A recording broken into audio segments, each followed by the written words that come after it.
Ini saya menganggap bahawa apa yang telah dibuat oleh ahli parlimen yang lain tadi memang sahih lah. Dan saya berharap mereka juga mengambil tindakan. Kalau itu tak betul, terangkan kepada media. Kalau betul, bertaubatlah. Ya. Kedua, saya ingin memaklumkan kepada Yang Berhormat. Apa ada betul? Tuan Speaker, final order. Kalau pihak SIA, kalau pihak SIA melalui itu taubat kena taubat nasuhah.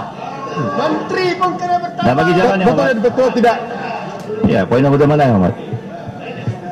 Tidak. Selepas kejadian, Yang Hormat, point of order. Selepas kejadian SIA. Hitam. Point of order. Ya, point of order mana Yang Hormat? 36-12 lagi. Saya nak kata, dengar dulu. Saya dah buat keputusan terhadap itu Yang Hormat. Di lain. Saya nak kata gini. Lain kes mana? Kes mana Yang Hormat? Bahawa memandangkan tidak ada lagi penarikan balik daripada menteri. Jadi saya mengatakan bahawa apa adalah rekod dalam handset ini menunjukkan satu tuduhan jahat telah dipungakan. Jadi saya minta supaya Tuan Speaker membuat satu keputusan berdasarkan apa yang cakap itu tidak ditarik balik. Mesti ada, sebab Speaker adalah seorang yang mesti tidak membenarkan mana-mana pihak membuat satu tuduhan yang tanpa bukti dan tuduhan palsu. Parlimen tidak boleh dibenarkan membiarkan apa-apa kenyataan palsu berlalu tanpa ada keputusan daripada Tuan Speaker. Ini saya minta supaya satu keputusan dibuat. Saya dah buat keputusan ini tadi Yang Hormat. Pandan buat 36-12, kemudian untuk merujuk 36-12. Dan saya buat keputusan tadi berdasarkan kepada apa yang dijelaskan oleh air hitam.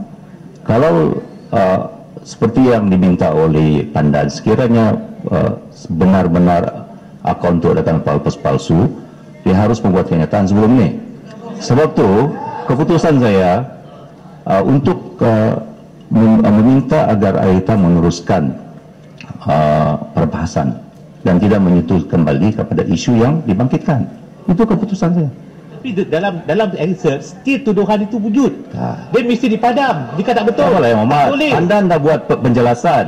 Lepas ni dia akan buat laporan polis terhadap itu. Tak apalah ya. Bagaimana dengan sebab terus saya minta teruskan dan tidak menyentuh balik. Itu keputusan saya untuk tidak menyentuh semula isu yang dibahaskan itu. Adakah Speaker membenarkan tuduhan jahat? Terima kasih Datuk. Tidak betul.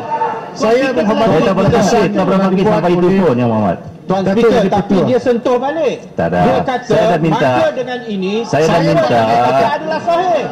Dia sentuh balik. Tak apalah. Tak boleh. She repeated the allegation correctly. Kalau dia sentuh balik, saya akan tegur dia semula Yang Hormat. Ya. Tak apalah. Ya. Terima kasih. Saya menghormati Speaker. Biar saya teruskan. Sultan Muda Terhormat. Ya, Hitam teruskan Hitam. Minta maaf. You have made a mistake. Ini minta maaf. Saya mistake. Saya dah buat keputusan. Saya menghormati keputusan yang telah dibuat oleh Speaker. Saya juga mengambil maklum penerangan atau penjelasan yang telah dibuat oleh Yang Berhormat Pandan. Dan saya menghormati juga badan-badan berwajib untuk melakukan siasatan tentang kesahihan yang dibuat itu. Okay? Saya tidak akan menyentuh tentang perkara itu. Ya, teruskan. Apa yang betul, selanjutnya saya ingin membawa satu perkara di mana selepas kejadian ini pihak SIA melalui Twitternya telah mengatakan mereka we are not using that group, dan selepas itu telah mendapat macam-macam desakan daripada dan kritikan daripada rakyat Malaysia dan rakyat di luar. Mereka juga menganggap ini adalah kenyataan yang tidak patut dikeluarkan oleh SIA, dan selepas beberapa hari mereka juga memohon maaf di atas ketidaksensitifan ataupun tidak sensitif sangat dengan apa yang berlaku pada tragedi MH17. Jadi saya ingin mengatakan di sini bahawa jangan ada pihak yang mengambil kesempatan untuk mengutuk sesiapa. Jadi apabila kita membuat satu kenyataan, biarlah perasaan keluarga mangsa itu dijaga. Dan dalam saat ini, dalam perkara ini saya rasa Yang Berhormat Menteri Pengangkutan dan Yang Berhormat Menteri Luar sedang berada di Amsterdam untuk berjumpa. Malam tadi mereka berjumpa dengan Perdana Menteri, dan saya rasa ini satu perkembangan di mana mereka nak mempercepatkan membawa balik mayat-mayat rakyat Malaysia ini.